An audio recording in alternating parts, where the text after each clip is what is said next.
یک روز حضرت عمر رضی الله تعالی عنه میگه و نزد حضرت عثمان ذی‌النورین آمد و گفت یا عثمان،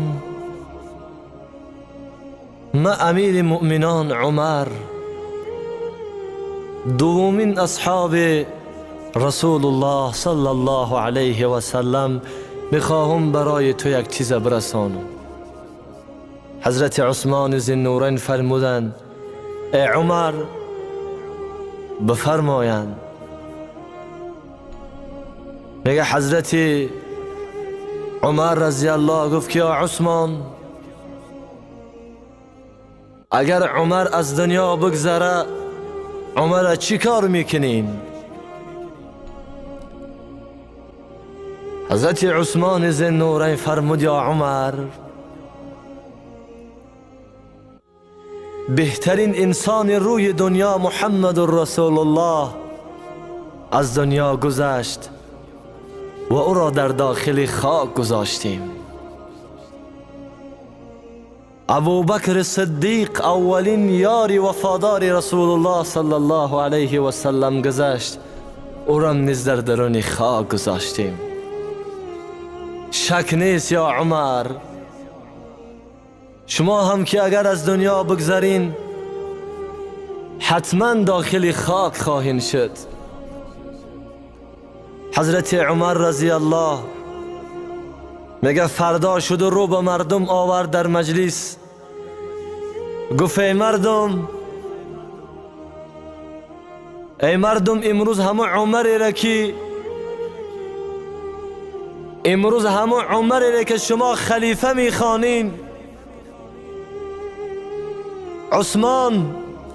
عثمان ذی‌النورین داماد حبیب خدا به زبان حال گفت ای عمر، اگر تو از دنیا بگذری من تو را زیر خاک میکنم.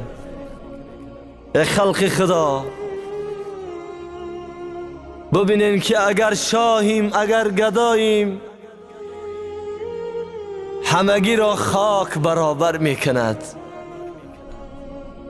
میگه حضرت عمر رضی الله سخن کردن چنان گریستن به همون درجه ای که صدای مبارک را میگه تمامی مردمی که چی در داخل مسجد بودن و چی بیرون از مسجد میگه شنیدن.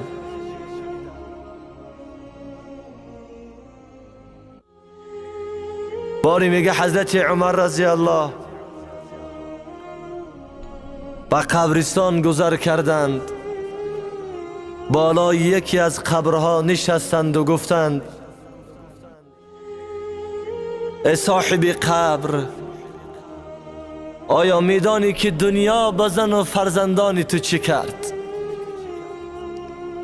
آیا میدانی که دنیا به خانه و دری تو به مال تو چی کرد؟ همسرت در آغوش یکی دیگر است، همسری که شاید به خاطر او از یاد الله غافل شدی، بعد از مرگ تو در آغوش دیگری هست. و او خانه هایی که به عذاب و به مشقت بنا کردی مال دیگری هست.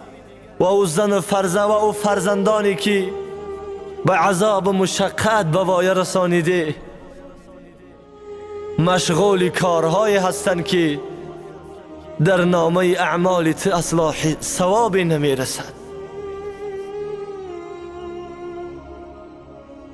ببینیم برادرای عزیز، حضرت سفیان ثوری رحمت الله علیه میگه بچم اگر شاه هستی اگر گدا هستی یک بار اندیشه بکن به خاطر آر حضرت رسول الله صلی الله علیه و سلم را. خداوند گفت به عزرائیل که ای عزرائیل، اگر محمد نخواه جان او را قبض نکن، به محمد معامله بکن که مادر نسبت فرزند خودش میکنه. به محمد چنان معامله زیبای بکن که مادر نازی فرزند خودش میبرداره. ولی ببینین که در آخر حضرت رسول الله ترک دنیا کردند. حضرت ابوبکر رضی الله ترک دنیا کردند. حضرت عمر رضی الله تعالی عنه ترک دنیا کردند. حضرت عثمان ذوالنورین ترک دنیا کردند. حضرت علی کرم الله وجه ترک دنیا کردند. هیچ یکی را نگذاشت مرگ. در قصه ها میاره زمانی مرگ جبریل امین علیه السلام، وقتی که بعد از مخلوقات جان گرفتن به شیطان رانده شده میرسد که خداوند در سوره اعراف و در سوره حجر بیان میکند در مورد آفرینش حضرت آدم علیه السلام و در این مورد که خداوند به شیطان مهلت داده بود. شیطان به هر طرف فرار میکند، در آخر جانش قبض کرده میشه.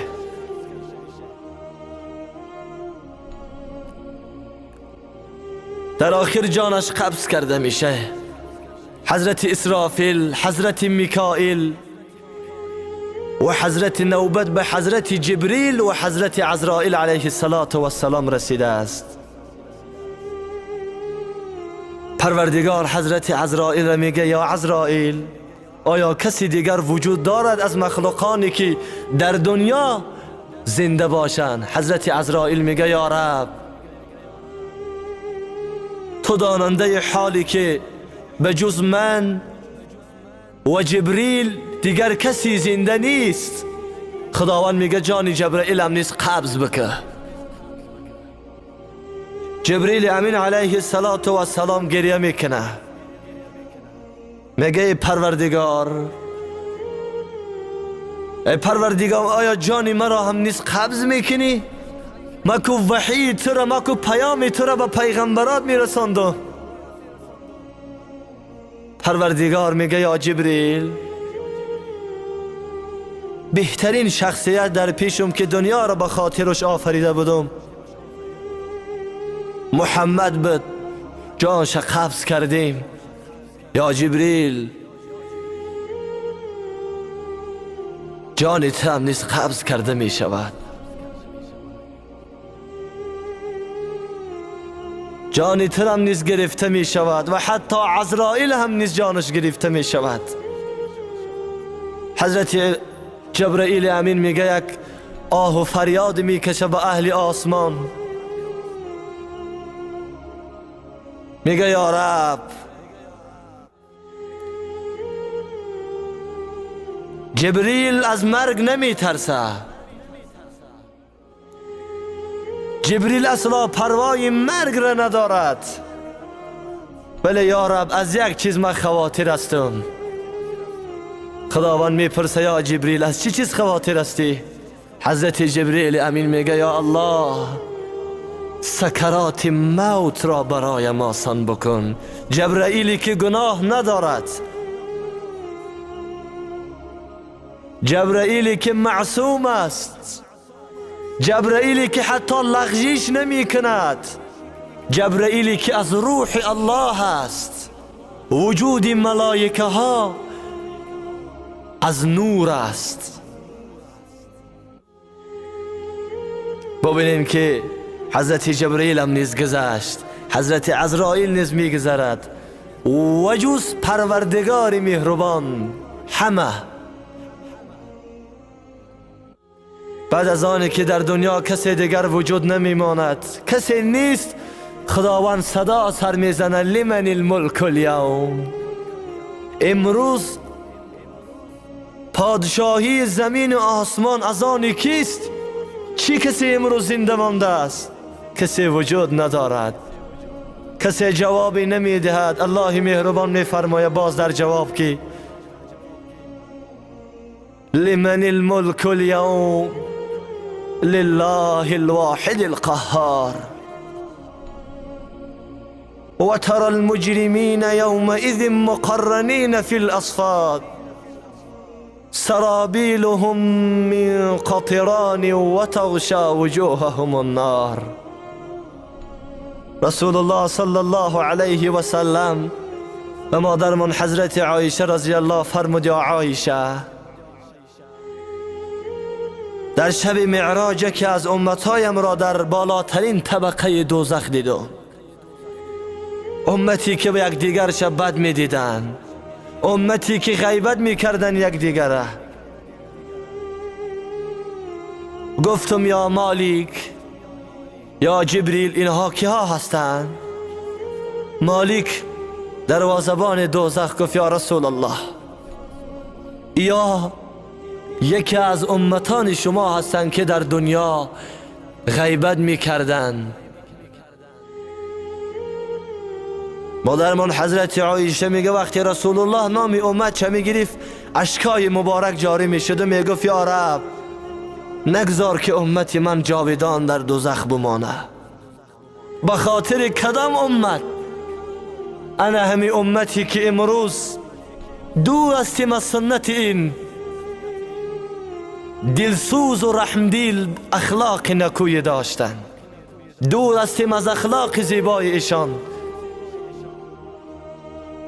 بینه که به پروردگار دست بالا کرد رسول الله، گفت: یا رب، قسم به عزتت، قسم به بزرگت یا الله، من جنت به امتی خودم نمیخواهم، عیش جنت برای من در کار نیست.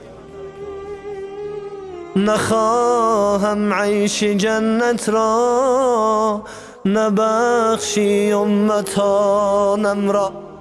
گفت: یا رب، اگر امتای من که نبخشی، من جنت نمیخواهم. از همین خاطر برادرای عزیز، غیبت، دشنام دادن، بدبینی کردن، این از ما مسلمین نیست. حضرت رسول الله لطکوب میکردن، عذاب و شکنجهش هر یکی ما و شما میدانیم که چقدر زیر عذاب و شکنجه بدن. که ابوالحکم ابو جهل لعین میگه یک روزی آمد در کوچه های مدینه که رسول الله گذر میکردن، در کف دستش سنچلا را گرفت و آمد، گفت: محمد، اگر بگی در همین مجتمع چی هستی، من بدین تو و به خدای تو ایمان میبیارم. حضرت رسول الله میگه گفتن: ای ابوالحکم، ای ابو جهل، میدانیم که تو ایمان نمیبیاری. گفت: محمد، تو بگو در دست من در همین مجتمع چی دارم، چی هستم، من به دین تو ایمان میبیارم، دین تو را من قبول میکنم، لات و عزا را من ترک میکنم.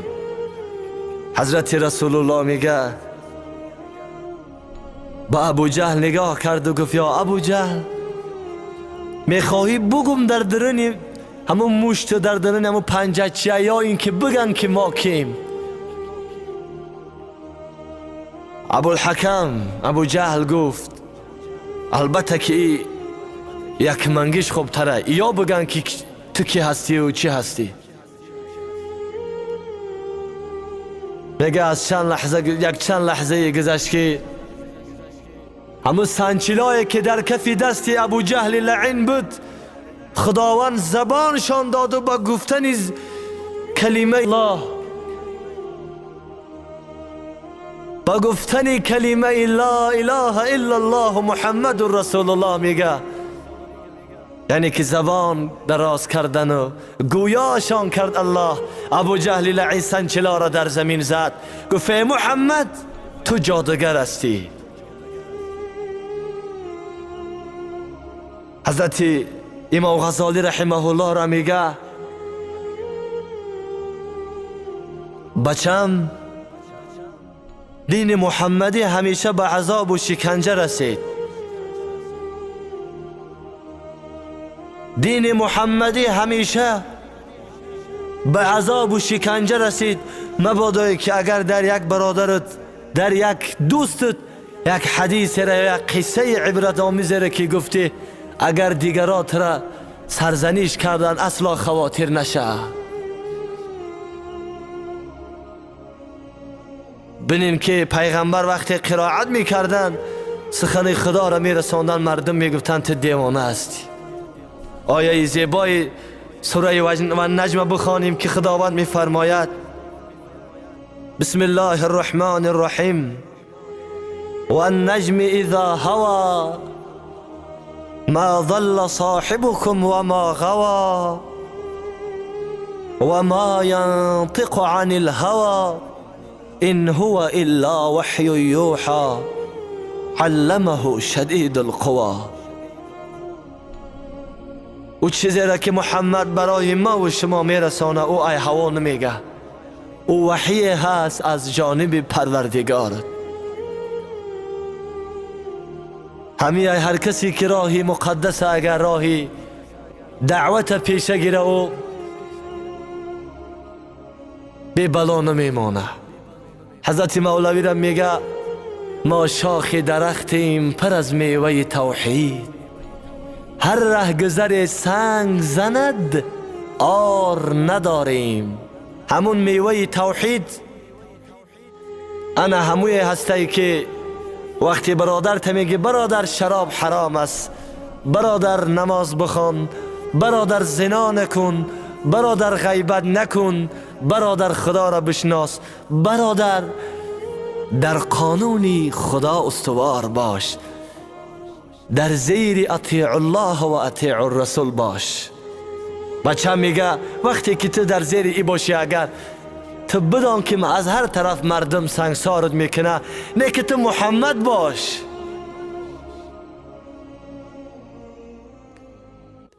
تو محمد باش که رسول الله دندان مبارک زدن خون کردن. جبریل امین گفت یا محمد اگر بخواهی گفت که ها را به امی سرشان چپه میکنم. ولی رسول الله چی گفتن به حضرت جبریل؟ یا جبریل برادرم اللهم اهدنی قومی، خدایا ای قوم هدایت بکن. دشنام نکردن، سخنی قبیح نگفتن. در کتاب خلق عظیم در صحیفه 346 در موضوع آیه انک لعلی خلق عظیم 17 ورق می نویسه. مفسران زیبا و گوارا میارن، میگه محمد همچون شمعی هست روشنایی زیبایی دارد که ما و شما را به راهی دعوت میکند. اگر برادرای عزیز وقتی در خانه تاریکی قرار داشته باشیم، البته ما به دوست نیاز نداریم، به شمع نیاز داریم که بزرگا میگن دوستم اگر که تو در خانه تاریکی باشی آیا یک دوست قبول میکنی یا یک نفر را قبول میکنی و یا اینکه شمع را؟ البته میگه اگر یک نفری را قبول کردی او اگر از خدا و پیغمبر ایمان نداشته باشد او شمع تار است، او شمعی است که فروزان نیست، میتواند که به هر کجا به هر چاهی بیافتین. ولی شمع انتخاب کن که فردای روز قیامت نگی یا ویلتا لیتنی لم اتخذ فلانا خلیلا. فردای روز قیامت نگی که ای کاش من فلانی را به دوستی قبول نمی کردم. میگه خدایا کاش یک بنده صالحی تو را که بنده های صالح دوستایی که خدا ترسن به دوستان شفاعت میکنن. در احادیث قدسی میاره که وقتی یک نفر را داخل دوزخ میبردن از او سوال شد آیا دوستی دارد که دوستی او خدا را بشناسه؟ از او پرسان شده گفت نه من دوستی ندارم که خدا را بشناسه. میگه باز به دوزخ نزدیک شد، خدا گفت به ملائکه ها که به همون ملائکه هایی را که الله در سوره الحق می فرماید که خذوه فغلوه ثم الجحیم صلوه ثم فی سلسلة زرعها 70 ذراعا فاسلکوه، که در گردن ها زنجیر می اندازن کشان کشان داخل دوزخ می برن. میگه همون بچه را بپرسینی آیا یگان دوستی داره که دوستی همنشین یکی از صالحان ما باشه، یکی از مؤمنان ما باشه؟ کمی فکر میکنه میگه یا الله من یک دوستی دارم که همون دوستم دوستی داره که همنشین انسانهای صالح است. الله میگه قسم به بزرگیم هر کسی که با دوستان ما همنشینی بکنه آتش جهنم برای او حرام است. مفسران در آیه مبارکه یا ویلتا لیتنی لم اتخذ فلانا خلیلا میارن. امروز دوستان صالح بگیریم، امروز دوستی را بگیریم که ما را بگه که برادر راه حقیقت بگی. کدام راه؟ راه شفقت و مهربانی، راهی که راه حقیقت باشه برادرای جان من. همیشه مهربانی. 5 وقت نماز، روزه ماه مبارک رمضان و اقامت الصلاة و ایتاء الزکات، زکات دادن اگر داریم مبلغ، و صوم رمضان و روزه گرفتن ماه مبارک رمضان، و حج لبیتی من استطاع. خدا میگه حج بکنین اگر من استطاع، اگر تواناییتان هست، اگر پیسه اگر پول که دارین حج بکنین. خدا را ببینین که برای ما سختی نمیاره. دین مقدس اسلام دین سختگیری و دین سختی نیست، دین آزاد است، دین علم است. خدا را ببینید که اولین کلمه که نازل کرد اقرأ، بخوان گفت محمد بسمی بنامی ربک الذی خلق، بسم ربک الذی خلق. خالق یعنی آفریننده تمام مخلوقات، رب پروردگار، پرورشگر ما، آفریننده ما، رزق دهنده ما، شفا دهنده ما، راه نشان دهنده ما، فقط رب است. از همین سبب بزرگا در همین آیه اقرأ بسم ربک الذی خلق میفرمایند علم اگر که انسان با آموزه هیچگاه گمراه نخواهد شد. انشاءالله موضوع را به آخر میرسانیم.